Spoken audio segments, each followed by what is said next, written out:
Somos así y así somos. Una historia con niños. Buenas noches. Entramos al capítulo donde comienza la narración acerca de la conjura que mató a Trujillo.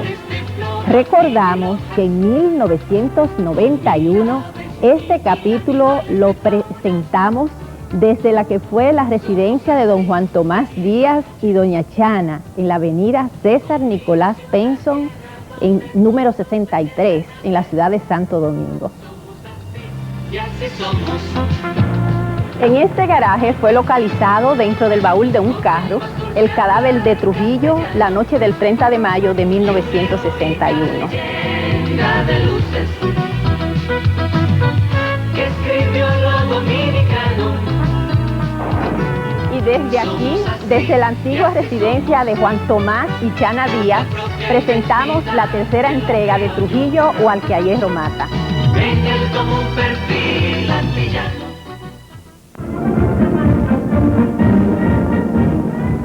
Desde el mes de junio de 1960, el régimen de Trujillo entró en serias dificultades.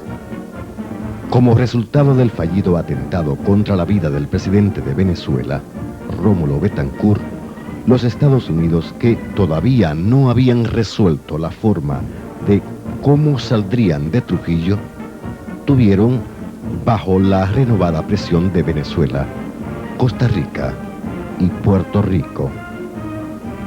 Se dice que Venezuela incluso amenazó con no venderle petróleo y otros productos importantes a los Estados Unidos.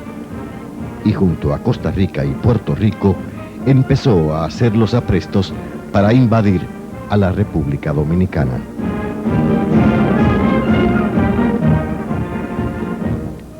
Por su parte, los Estados Unidos hacían indagaciones sobre las posibilidades de que grupos dominicanos dentro de su propio país pudieran derrocar a Trujillo.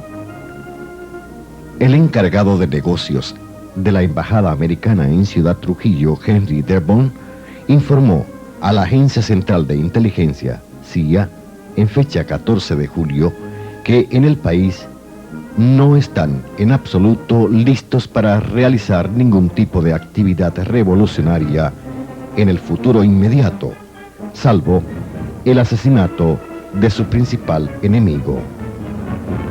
El 20 de agosto, la reunión de cancilleres celebrada en Costa Rica resolvió, por votación de 19-0, condenar enérgicamente al gobierno dominicano por su intervención y agresión al tratar de matar a Betancourt.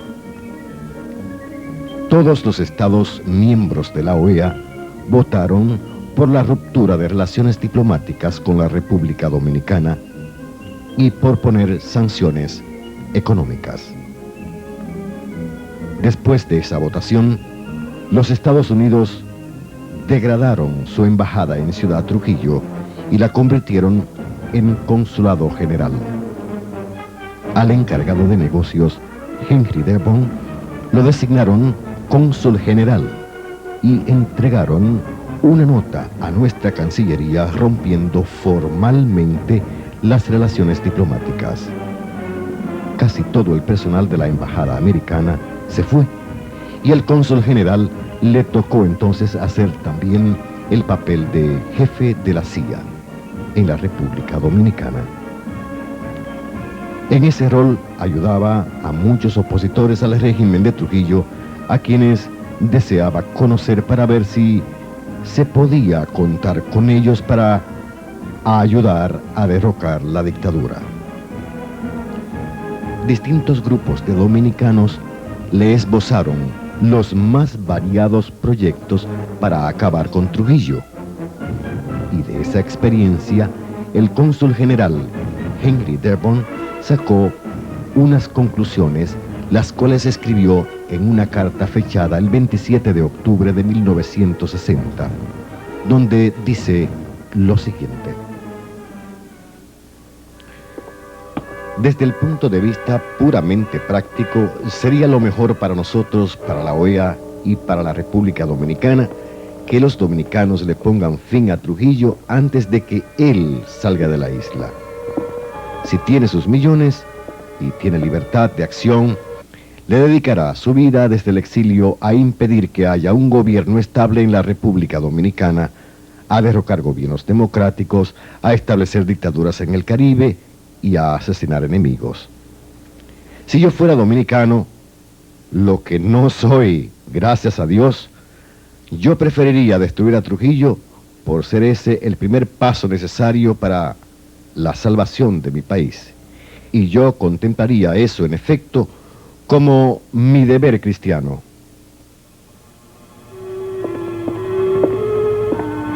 Si se recuerda a Drácula, vendrá a la memoria que fue necesario clavarle una estaca en el corazón para impedir la continuación de sus crímenes. Creo que la muerte súbita sería más humana que la solución del nuncio, quien una vez me dijo que él creía que debía rogar para que Trujillo tuviera una larga e incapacitadora enfermedad.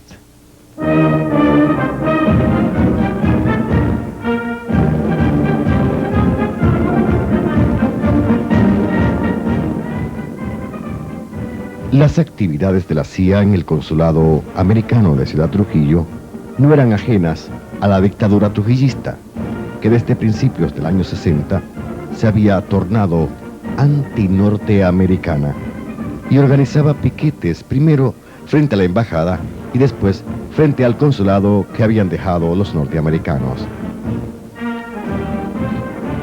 Es de notar que en el mes de junio del 60 Trujillo había autorizado que exiliados comunistas dominicanos regresaran al país a hacer política oposicionista con un cierto grado de libertad. Vinieron Máximo López Molina y Andrés Ramos Peguero, fundadores del Movimiento Popular Dominicano, MPD. El MPD, aunque se había formado en Cuba, no participó en las expediciones de Constanza, Maimón y Estero Hondo porque preveían el fracaso. Aceptaron la amnistía que les brindó Trujillo para luchar desde dentro, pero desde su llegada fueron infiltrados por agentes trujillistas, puesto que el régimen lo único que buscaba era intimidar a los Estados Unidos, haciéndoles ver que la única oposición organizada que tenía en el país era comunista. Pronto, el MPD tropezó con problemas y terminó con violencia un mitin que efectuó el mismo día del atentado a Betancourt. Otras medidas de aparente indulgencia por parte de Trujillo fue la liberación de grupos de jóvenes que habían sido apresados por pertenecer al movimiento clandestino 14 de junio. La liberación de los presos se hacía en ceremonias especiales efectuadas en el Palacio Nacional. Todas estas medidas eran adoptadas por Trujillo, quien formalmente no tenía ningún cargo público. Su hermano Héctor Bienvenido era presidente de la República desde el 16 de agosto de 1951, pero a raíz de la Asamblea de la OEA, donde se le repudió y luego se le condenó por el atentado a Betancourt, Trujillo hizo que su hermano renunciara a la presidencia de la República y puso en su lugar al doctor Joaquín Balaguer, quien era vicepresidente. El doctor Balaguer era un reputado intelectual que no tenía parentesco con Trujillo, así que se le consideró la persona apropiada para dar la impresión de que el régimen se liberalizaba. Los Estados Unidos no creyeron que con el doctor Balaguer en la presidencia, Trujillo se retiraba del poder, y es de señalarse que el actual presidente de la República Dominicana, muchos años después, comentó con relación a su situación de entonces: fue esa la etapa más triste y más desairada de mi carrera política. Consciente del ludibrio envuelto en esa elección ridícula y sobremanera deslucida. No hice ningún esfuerzo por llegar a ella y la recibí no como un premio a mi labor política, sino como una componenda transitoria impuesta al régimen por la gravedad del repudio en que sus errores lo habían colocado ante la opinión pública foránea.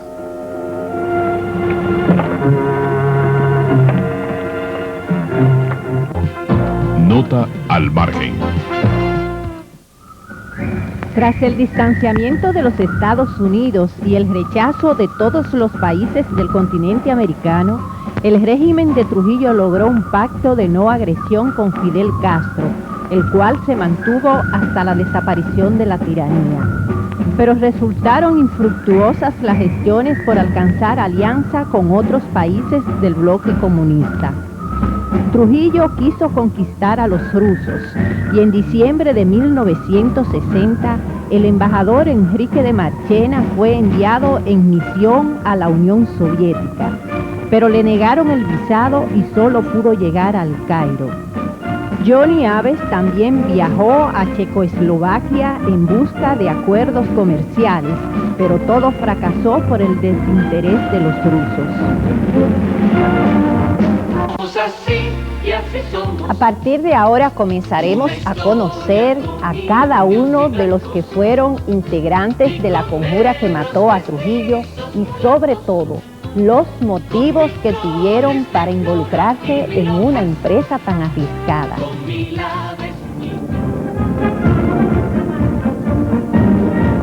El apoyo de los Estados Unidos a grupos antitrujillistas dentro del país, en principio, ayudó a concretizar planes para liquidar a Trujillo. El primer contacto norteamericano fue Lear B. Reed, segundo jefe de la CIA en servir en la República Dominicana, quien apeló a un antiguo miembro de la Marina de los Estados Unidos, Simon Thomas Stoker, residente en la República Dominicana. Stoker no aceptó sueldo alguno por parte de la CIA y dijo que colaboraría por el solo hecho de que las sanciones de la OEA estaban afectando su negocio en Ciudad Trujillo, y acordó que terminaría su asociación con la CIA tan pronto fuera liquidada la tiranía trujillista. El señor Stoker era amigo de Ángel Severo Cabral, serio conspirador antitrujillista, quien reunía todas las condiciones que los Estados Unidos deseaban encontrar desesperadamente. Severo Cabral era anticomunista, adusto, formal y descendiente de una de las familias más antiguas de la República Dominicana. Fue considerado el representante ideal de un grupo de conspiradores que incluía una gama muy amplia de personalidades.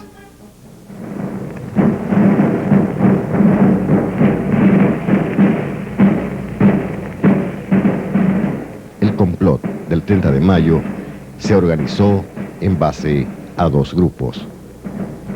Un grupo de acción cuya misión sería ajusticiar a Trujillo y presentar inmediatamente pruebas de éxito a un segundo grupo denominado Grupo Político, al que le mostrarían el cadáver de Trujillo.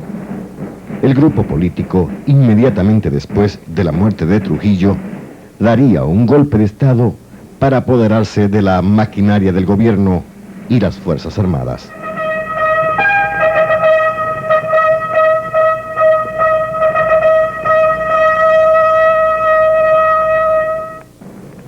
A continuación, conoceremos a los hombres de la gesta del 30 de mayo, a quienes presentamos por orden alfabético, según el primer apellido.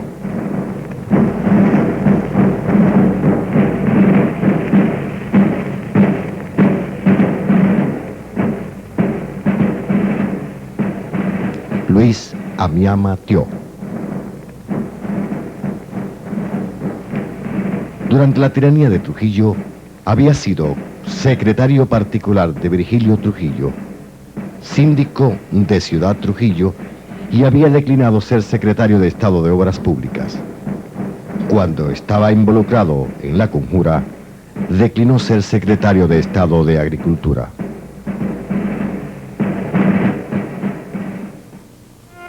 Miguel Ángel Báez Díaz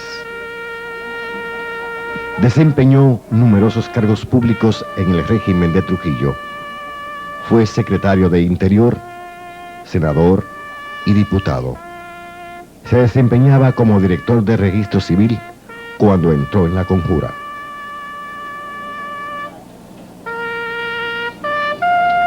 Luis Manuel Cáceres Michel, Tunti, nativo de Moca, y trabajaba en el aserradero de su tío Antonio de la Maza.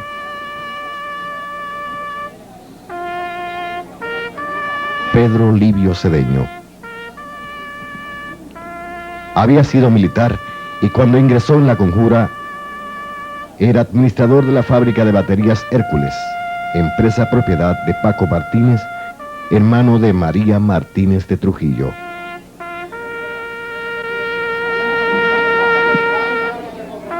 Antonio de la Maza Vázquez, nativo de Moca, fue militar y desempeñó varios cargos públicos en el régimen de Trujillo, como gobernador provincial de San Juan de la Maguana y de Moca. Fue uno de los principales alentadores del complot junto a sus hermanos Ernesto y Mario de la Maza.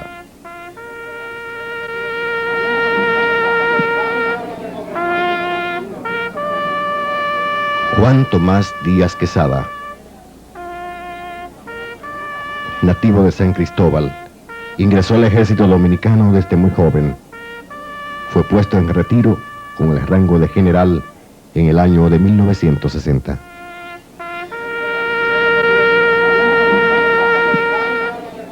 Modesto Eugenio Díaz Quesada, nativo de Yaguate, San Cristóbal, desempeñó innumerables cargos públicos en el régimen de Trujillo.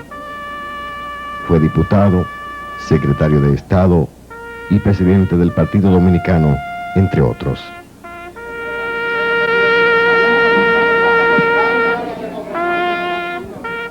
Salvador Estrella Sadalá, nativo de Santiago, católico devoto, segundo de 9 hijos del general Piro Estrella. Aunque se graduó de maestro, cuando se involucró en la conspiración, trabajaba en la construcción de carreteras.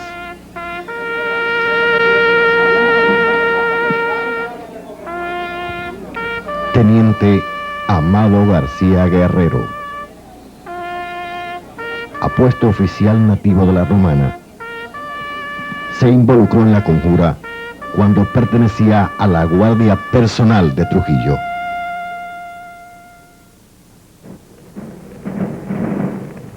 Antonio Inver Barrera, nativo de Puerto Plata, se dedicaba en Ciudad Trujillo al negocio de la fabricación de cemento en una industria de Jaina, propiedad de Paco Martínez.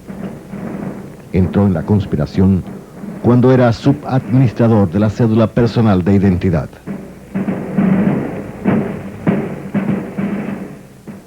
Ingeniero Roberto Pastoriza Neret, Fifí. Educado en Francia, trabajaba en la Secretaría de Estado de Obras Públicas y a nivel privado era socio del también ingeniero Huáscar Tejeda.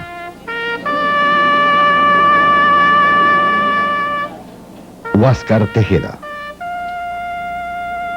ingeniero civil, graduado en Connecticut, Estados Unidos. En principio, tuvo dificultad para ejercer la profesión en el país a causa de ser diplomado extranjero. Le fue reconocido el título y le dieron contratos del gobierno para construir un hospital, una iglesia y 50 casas en la provincia de Pedernales.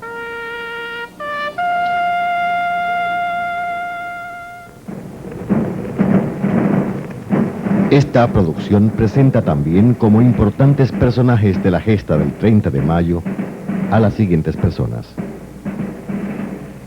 Don Tomás Báez Díaz, síndico de Ciudad Trujillo y hermano de Miguel Ángel Báez Díaz. Señor Miguel Visier, inmigrante español, perito industrial, copropietario del taller Los Navarro y amigo de Antonio de la Maza. Doctor Eduardo Antonio García Vázquez, abogado de Moca, primo de los hermanos de la Maza. Doctor Bienvenido García Vázquez, dentista, hermano de Eduardo Antonio y esposo de Marianela, hija de Juan Tomás Díaz. Doctor Marcelino Vélez Santana, médico quien jugó un importante papel en las primeras horas del ajusticiamiento de Trujillo, cuando por casualidad se le buscó para que auxiliara a Pedro Livio Cedeño. Ingeniero agrónomo Manuel de Obín Filpo, inmigrante español, empleado de la Casa Vicini y amigo de Severo Cabral y Juan Tomás Díaz.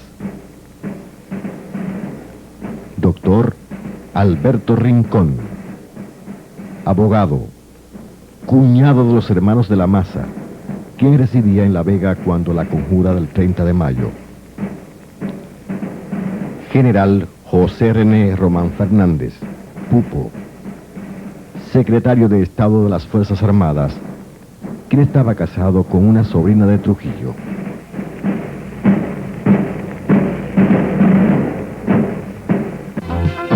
Nota al margen.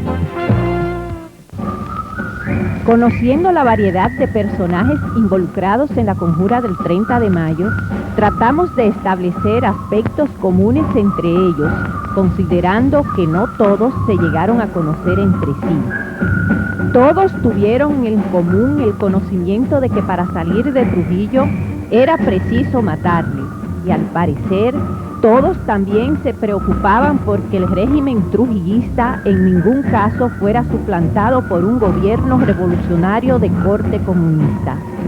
Entre muchos de ellos habían vínculos familiares o de compadrazgo.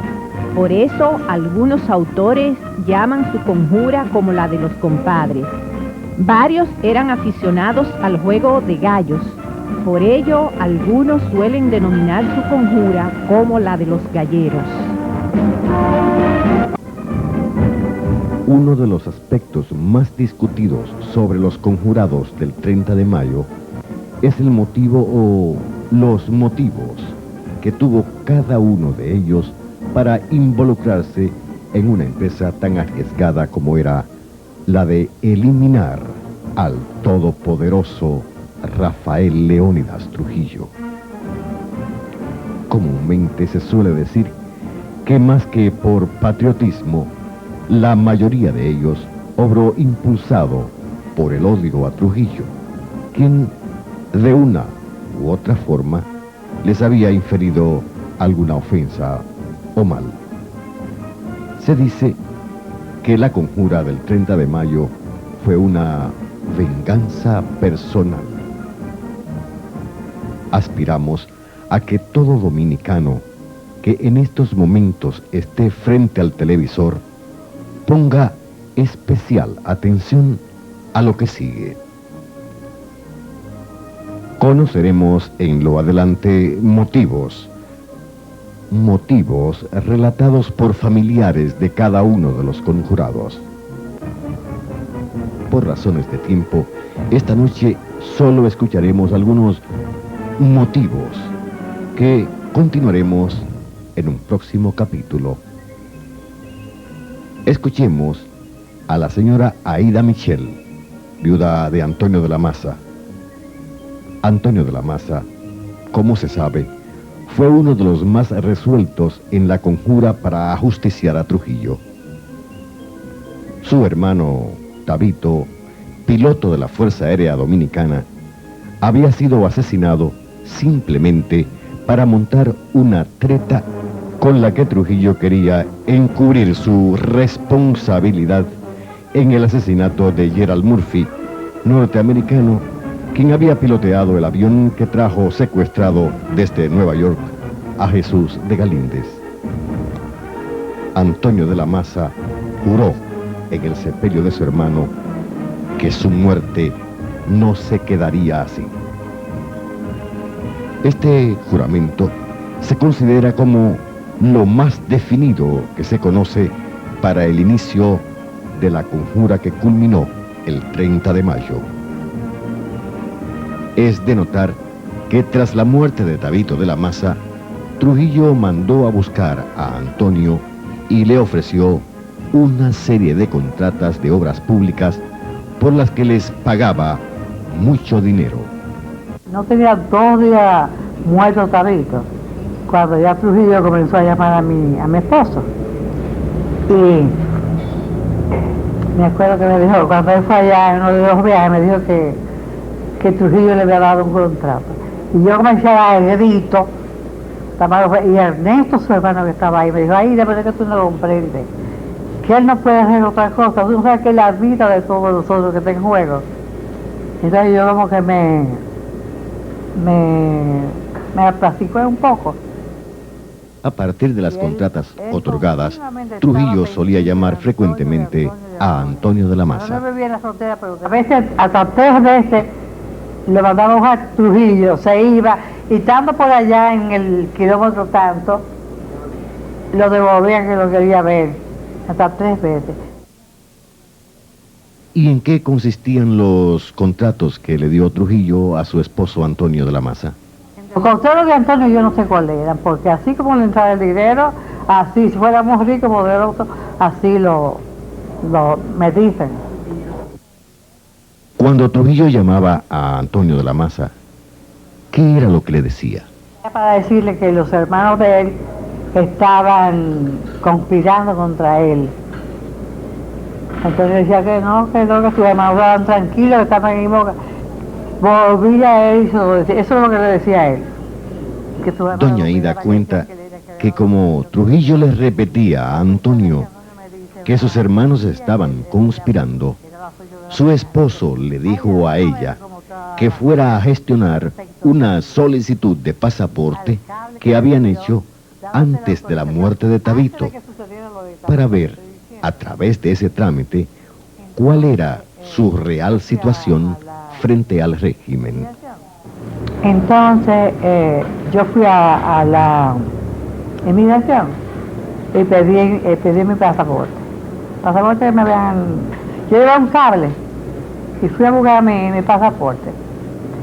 Cuando pedí el pasaporte, pasaba muchos ratos, vienen, me miraban, pasaban por aquí, pasaban por allá, hasta que vinieron y me dijeron, doña, parece que ha habido una confusión. Aquí ha habido una equivocación. Entonces el hombre hizo así con el cable y yo traté de quitarlo y él me lo quitó y quedamos cada uno con un pedazo. Pero él me lo quitó el hombre. Entonces cuando yo fui, se lo dije a Antonio. Entonces cuando Antonio fue donde Trujillo, porque esta es la cuestión, que él se iba a pegar a Trujillo. Cuando Trujillo le dijo de los hermanos que estaban complotando, que se decía que estaban conspirando, que estaban haciendo esto, Antonio le contó, le dijo que lo principal enemigo de él y lo que conspiraban eran sus propios funcionarios. Y le contó lo que me había pasado a mí.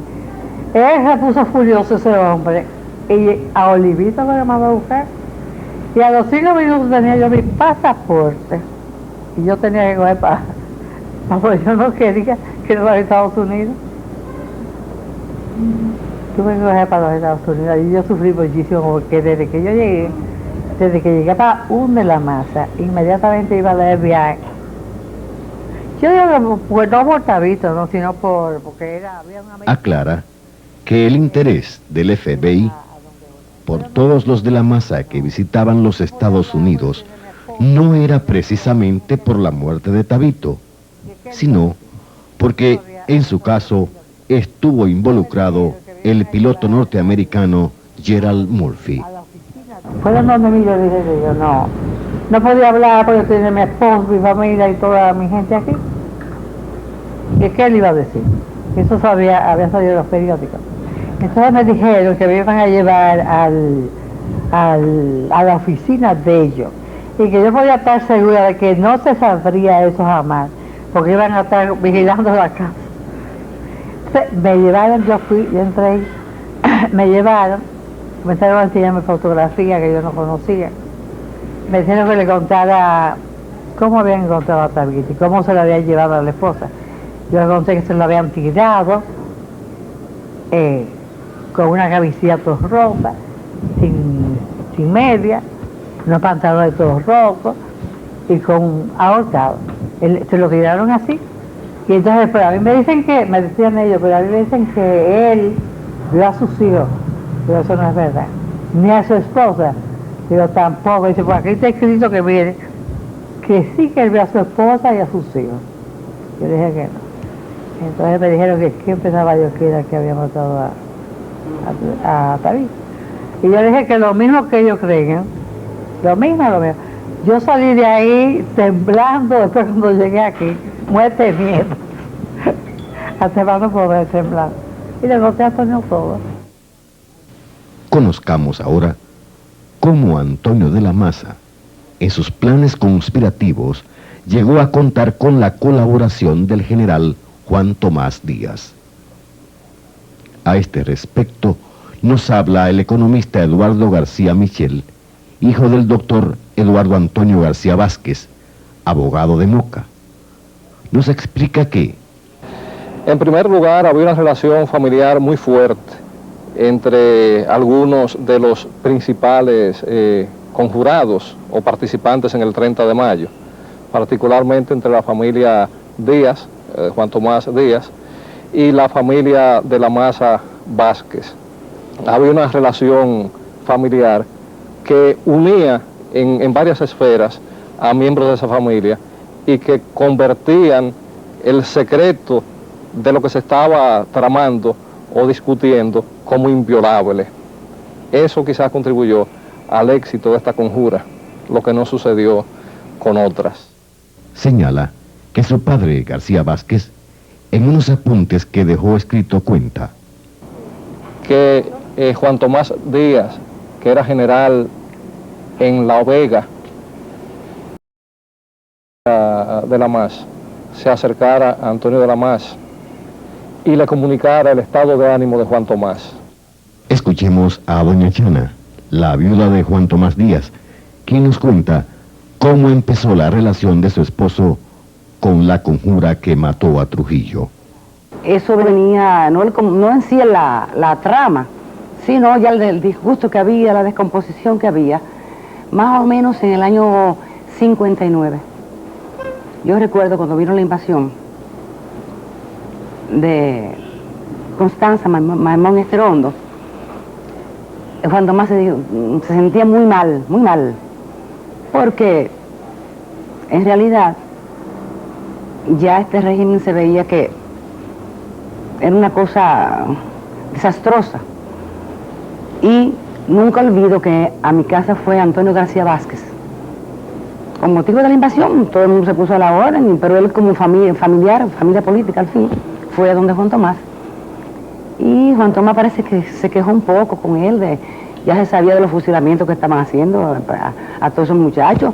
El mismo Juan Tomás, fíjate, que comandaba el departamento norte, era el general de la primera brigada. Recuerdo que cogieron un muchacho preso que bajó por Manabao, uno de los invasores, apellido Jiménez. Y parece que un guardia le quiso dar una patada, le dio una patada, y él le dijo, qué bueno, a gente amarrada tú, dale golpe. Hacer uno que tenga las manos libres. Se ve que él no estaba de acuerdo con eso, ya. Y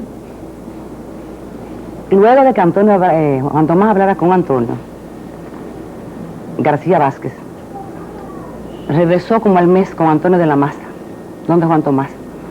Yo sé que ellos hablaron más o menos de la descomposición que había. Antonio le había matado a su hermano, en realidad a Tabito de la Maza. Conozcamos un espeluznante motivo de labios de doña Aida Perelló, la viuda de Miguel Ángel Báez Díaz. Tuvo una hija que fue compañera de estudios y amiga íntima de Angelita Trujillo, Pilar Báez Perelló y Angelita dejaron de verse cuando ambas fueron enviadas a distintos colegios en el extranjero. Luego, las dos regresaron al país y en un encuentro casual renovaron la amistad que tuvieron cuando estudiaban en el Colegio Santo Domingo. Pilar, o Pachi, como le decían, casó el 31 de mayo de 1958 con el segundo teniente Jan Awad Canaan, y a raíz del matrimonio, Angelita Trujillo cambió radicalmente sus relaciones con ella.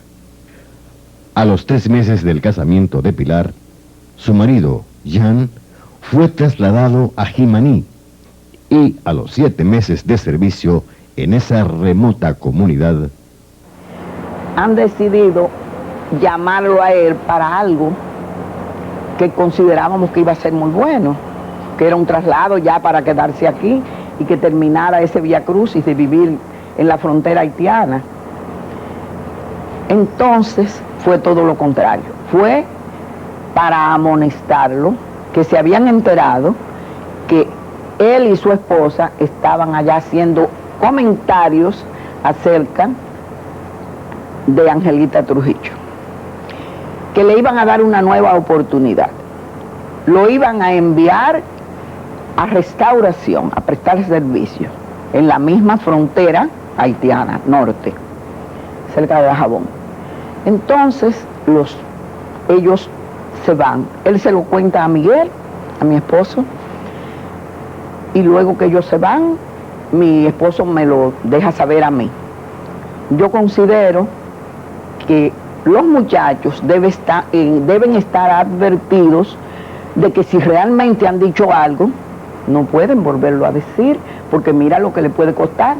Inclusive le dijeron que si ellos se enteraban que se volvía a repetir algo, podían desaparecer del mapa los dos con esas palabras. Entonces, al yo decirle esto a Miguel, Miguel dice, pues debemos irnos.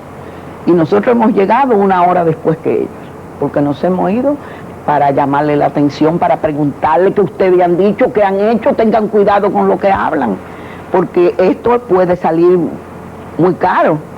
¿Han dicho algo? Nos negaron que no habían dicho nada, ella, mi hija, ¿verdad?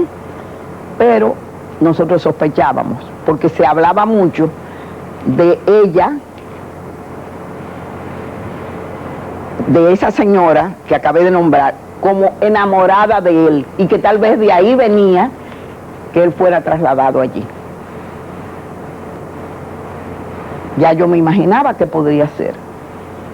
Los mandaron a restauración, fueron a restauración y tuvieron allí hasta que ella vino a dar a luz aquí, con una gordura muy grande, porque el medio de allí no era como para una persona que no está acostumbrada, y se comentó desde el primer momento de su muerte que una enfermera había sorprendido al médico.